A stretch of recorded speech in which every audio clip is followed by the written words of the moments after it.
Hi, welcome to Your Finance TV. We're here with Jeffrey Hughes, founder at Alpha Insights. And Jeff published his weekly playbook on Sunday night while watching the football, obviously. Great game between the Bills and the Chiefs. I'm not going to spoil it for anyone, but the Chiefs won. Yeah, spoil. But his content is actually available on Substack at hugeinsights.substack.com. So please check that out. So, Jeff, welcome back. Great to be here as always, Mehdi. So it's a bit of a, I don't know, flittery kind of market at the moment. The one thing that certainly has followed through since your comments last week is Bitcoin. Bitcoin's definitely down from where you said, and it seems to be heading in the same direction that you've continually said it will be going. Which, for those that didn't tune in last week, is down. But I don't want to ruin anything for anyone. But Jeff, why don't we kick off as usual with your top down, sir? Sure, Mehdi. So last week, the S&P was up like 1.2, 1.3%. But the big news was the S&P joined the Dow and the NASDAQ, making a new all-time record high on Friday. That changes our Elliott wave count and elevates our prior alt count to preferred status. And we'll dig into that in a little bit. But, it's a big week this week. We've got a lot of earnings. We're in kind of full swing on the earnings front. I think there's maybe 8 or 9 Dow components reporting. We got Verizon, 3M, Johnson & Johnson, and Procter & Gamble all today. It was pretty mixed, to be honest with you. We got IBM, I believe, tomorrow, and then Intel Thursday, and then Visa and American Express to wrap up the week. On the Dow front, there's a lot of other earnings in between. And, I think, we're going to get some interesting news from both Netflix and Tesla this week as well. Tesla's been the only member of the Mag 7 that has, been in negative territory year to date. So I think that's, it's a problem. Certainly if Tesla can't deliver on the numbers. We got a lot of economic data coming out. Nothing today. Yesterday, we got the LEI, 10 LEI components. It came in, ticked down negative in December. 4Q GDP comes out, I believe, on Thursday. And, the consensus view is looking for 2.4% there. And then finally on Friday, we get the PCE data. Core PCE expectations are up 0.2. So we'll see how it all wraps up. With all of this news flow and hullabaloo about the new high in the S&P, I just have to state for the record that we continue to be very, very skeptical on the bull market soft landing case. In fact, we think there will be a recession in 2024. I think Q2 growth will go negative, might go negative in Q1. But I think certainly Q2, we should start to see the effects, these, long and variable lags of 525 basis points of tightening, I think are finally working their way through the system. We're starting to see it in a number of data points that we model regularly in our institutional strategy publication, Alpha Insights. For those that follow that work, they'll know what I'm talking about. We believe as a result, earnings estimates are in grave jeopardy of missing consensus expectations this year. In fact, we expect earnings to be down year over year. And we think fourth quarter estimate or expectations for 2023 are probably going to be missed as well. We think, the consensus view, which is kind of looking basically for something less than 1% year over year earnings growth once we get through the fourth quarter. I think it's going to be more like flat to slightly down. We'll see how it all plans out. There's still a lot of companies to report. I think we're maybe 13 or 15% through the numbers at this point. So a lot of work to do. With respect to the S&P 500, like I said, we did upgrade our alt count to preferred status. That means that we are now in what I believe to be intermediate wave 5, of primary wave 5, of cycle wave 5, of super cycle wave 3. When it's complete, we will then need to correct super cycle wave 3. So our forecast is for a dramatic corrective waveform at super cycle degree of trend to basically carry the markets down to levels that are probably incomprehensible for most market participants today, and we think it'll take the better part of the next decade to complete. So, with that said, we continue to remain patient. We're sitting on the sidelines. We think minimizing net equity exposure is the right way to position oneself at this juncture. And we are very happy to collect 5.5% in T-bills right now at really risk-free at this point. So you're picking up about 2/3 of the market's average return over the last 100 years. Yeah, 5.5% risk-free is always quite appealing. So, Jeff, as you mentioned in your opening remarks, we've obviously hit these all-time highs. Have you've also taken a look in your deck this week at the cumulative total returns over the last 2 years? What are your observations from this? Yeah, so I guess, given the fact that we've seen the new highs in the Dow, the NASDAQ, and now the S&P 500, all of the fanfare surrounding that should be put in perspective. At this point, the S&P is up about 4.2% through Friday's close since its prior all-time high, January 3rd, 2022. That was the closing high of the S&P prior to Friday's close. And, the NASDAQ 100 is up 6.4% over that 2-year period as well. So, those are positive returns. But when compared to T-bills, T-bills are up 6.7%. So you would have done much, much better in T-bills over the last 2 years than being, dragged through the mud in the S&P 500 in 2022 and, biting your nails all the way throughout 2023 just to make your money back. So from that perspective, I think, we need to be, less, I guess we need to keep our expectations in check. Let's put it that way. That's fair. Very fair. So one of the points of concern you've consistently highlighted is the narrowness of this market. Is this still the case? It is. In fact, the charts that we're looking at right here illustrate 6 different indexes. They're broader indexes in the sense that we're looking at the S&P 500 on an equal weight basis. That's still about 5% below its all-time high.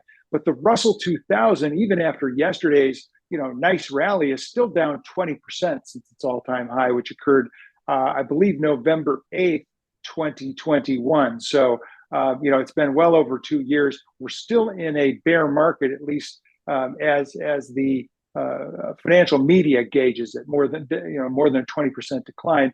The Wilshire 4500, these are the other 4,500 stocks that are not in the S&P 500, also down 20% from its all-time high. So when we think about those broader measures, clearly there's a very narrow participation here.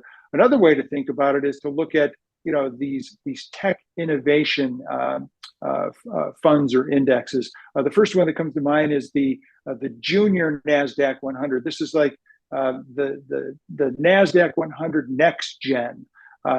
Symbols QQQJ for those who aren't aware of it. Down 26% from its high. The Innovator IBD 50. These are the 50 best growth stocks as ranked by IBD. Down 51% from its high. And then, of course, the ARK Innovation ETF, down 63% from its high. All these numbers are through last Friday's close. And I'd also just point out Bitcoin, to your earlier point, it's down 21% from the announcement of the spot ETF, where we got an initial pop up to around 49,000. It broke 40,000 and actually traded with a 38,000 handle on it earlier this morning. So, down some 21% from that high and actually down 44% from its all-time high. So, Bitcoin, another big innovation in finance, right? Getting creamed still. So the narrowness, yeah, it's very focused on a handful of stocks, the mega cap leadership in the S&P 500 and the NASDAQ 100. And of course, we all know those to be known as the Magnificent Seven today. All right, so just continuing on from that point, Jeff. So, the mega caps are driving the boat, but is there expansion beyond the Magnificent Seven? Well, okay, so we decided to take a closer look at both the NASDAQ 100 and the S&P 500 since the beginning of the year. So what we're showing here are two 30-day charts, and these are hourly charts, just to give you a little bit more depth and perspective of how the markets have traded since about January 3rd on the NASDAQ and January 4th or 5th on the S&P 500. The broad index has tanked relative to the cap weight. So in other words, the equal weight version of the NASDAQ 100 divided by the NASDAQ 100, so we're looking at that ratio, has actually tanked through Friday's close. It basically made a 30-day low. So year to date, it's all been the heavyweights. And of course, the Mag 7 are 29% of the S&P 500 and 40% of the NASDAQ 100. And so when we think about that, we can see clearly it's these heavyweight, issues that are driving the performance. And, from that perspective, I think that, it's pretty clear that it's a narrow market. So, Jeff, net long futures seem to be hitting new record highs. It looks like they're just going to keep on going here. Well, non-dealer exposure commitments to U.S. index futures are now $192.9 billion as of Friday's close. That is the highest commitment to U.S. futures net long since at least 2009. So these are all investors, ex-dealers, is basically what we're saying. The thing is, CTAs, vol control funds, risk parity funds, that represents about 80% of that commitment. And the problem is, those are trend following strategies. And those trend following strategies are generally considered weak hands. In other words, they don't have any conviction in what they own. They're only following the trend. And their conviction is as strong as the trend. If the trend starts to bend, so will their conviction. And in fact, if we start to see a reversal in prices, that could open the floodgates to an avalanche of selling.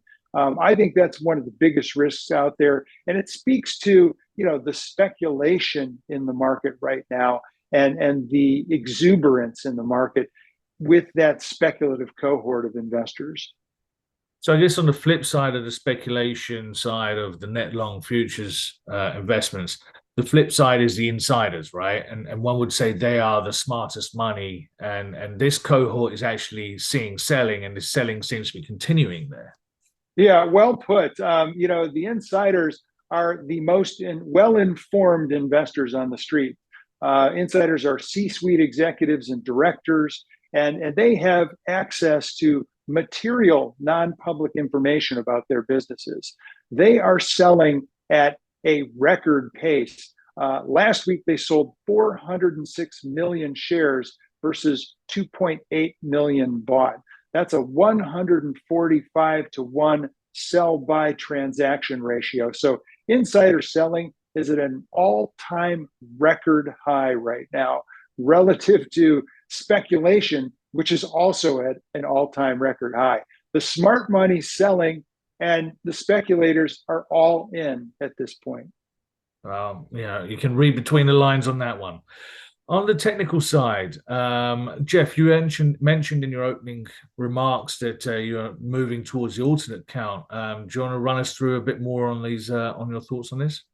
Yeah, and just to your point, you ignore that insider selling warning at your own peril is kind of the way I view it. But yes, with respect to technical analysis of the market has been in a long-term bull trend since 2009. There's no question about it. The break in 2022 had us thinking that trend topped on January 3rd, 2022. And we felt that the initial decline into the October 2022 low was the beginning of a larger degree corrective process. In retrospect, having the S&P make a new high, we now believe that view was wrong. Most likely, there's still a possibility it's correct, and we'll talk about that as our current alt. But our preferred count now assumes that we're in the final, subdivisions of cycle wave 5 up of super cycle wave 3. Now, what does that mean? Well, it means that we're actually pretty far into the process. We're in intermediate wave 5 of primary wave 5 of cycle wave 5 of super cycle wave 3.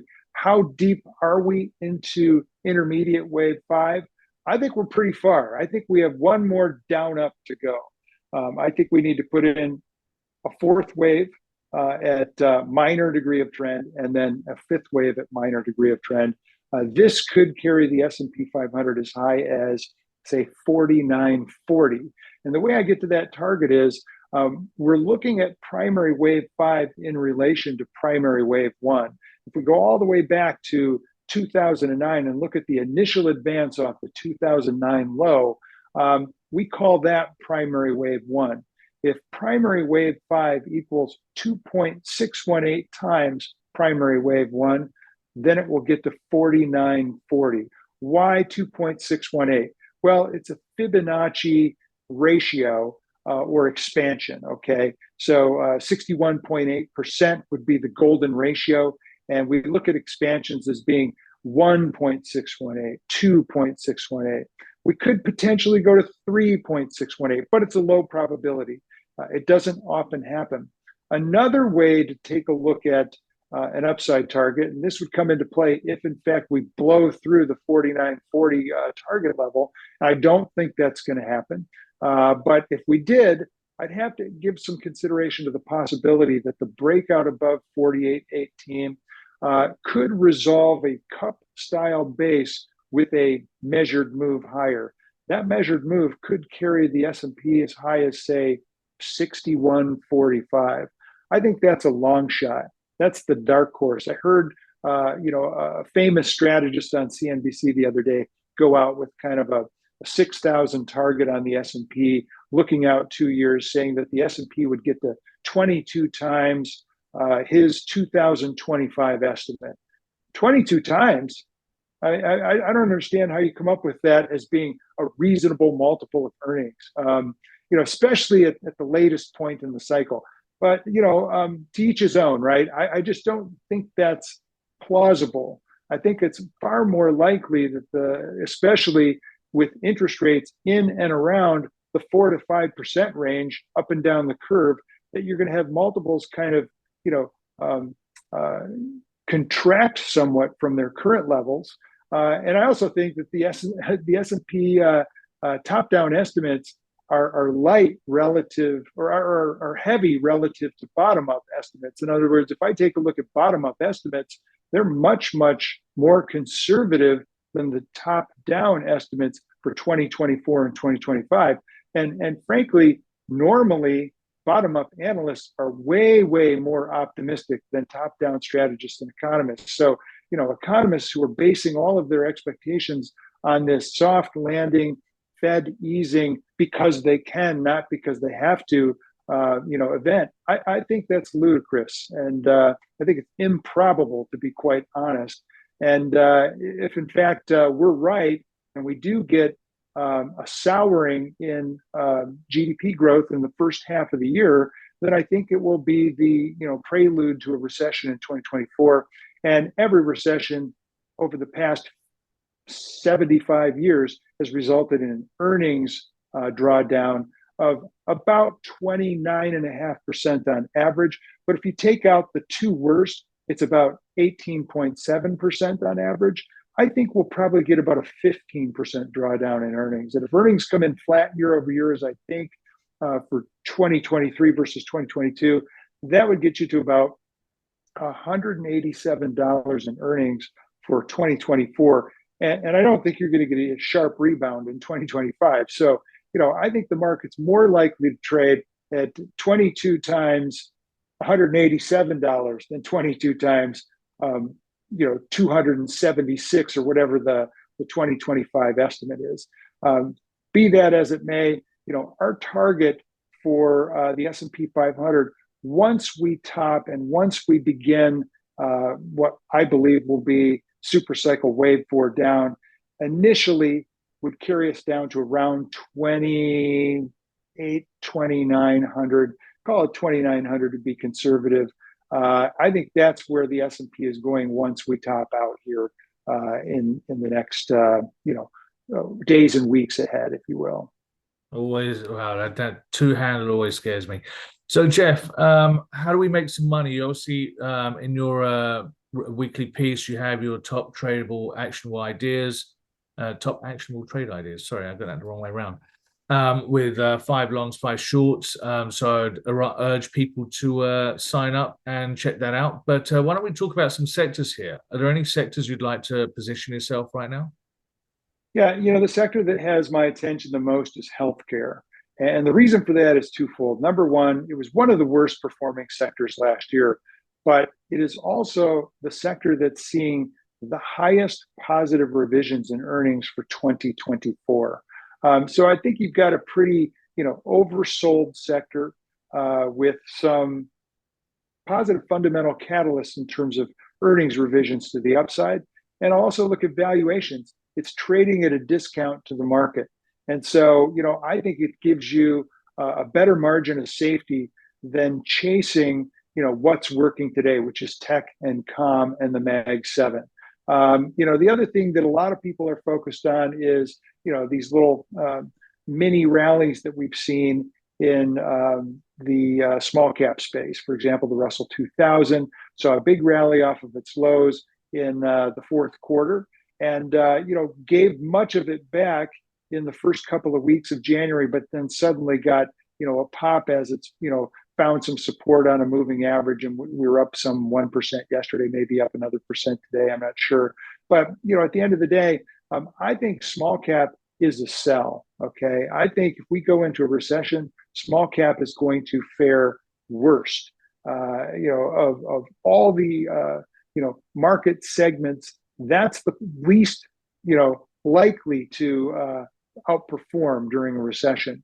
And I suspect it's even with the Fed cutting aggressively, which I think they probably will once they've learned that we're in a recession. These small caps are not going to respond well to that. It's an indication of basically domestic economic Armageddon, and most of these companies, derive all of their revenues or a significant portion of their revenues domestically. And I do think this is going to be a global recession anyway, so it wouldn't even matter. I think multinationals are going to fare poorly as well. Value stocks may fall less. There's a relative there. Defensives may fall less. Healthcare falls into that defensive camp. And so, healthcare really sounds like it's going to be the space to be. But within that small cap realm, there's a lot of biotech, and healthcare on the small cap side could experience some benefits of M&A. And so we're already seeing a number of M&A transactions in the biotech space and small cap med device space. And I think that could continue as these healthcare, mega giants, and big pharma companies are really trying to find growth. They can't generate it internally, so they're going to have to, go out and buy it basically and acquire growth. And I think the smaller cap healthcare space, especially biotech, will fare well, within that. So it could be, an area of relative outperformance, but I don't think you're going to see significant absolute positive performance from the space. Great. Thank you for that breakdown, Jeff. Appreciate it. Really appreciate your thoughts from Alpha Insights. Always a pleasure. And I want to thank our viewers, and make sure you check out Jeff's content on Substack at hugeinsights.substack.com. Until next time, thank you for watching and good luck investing.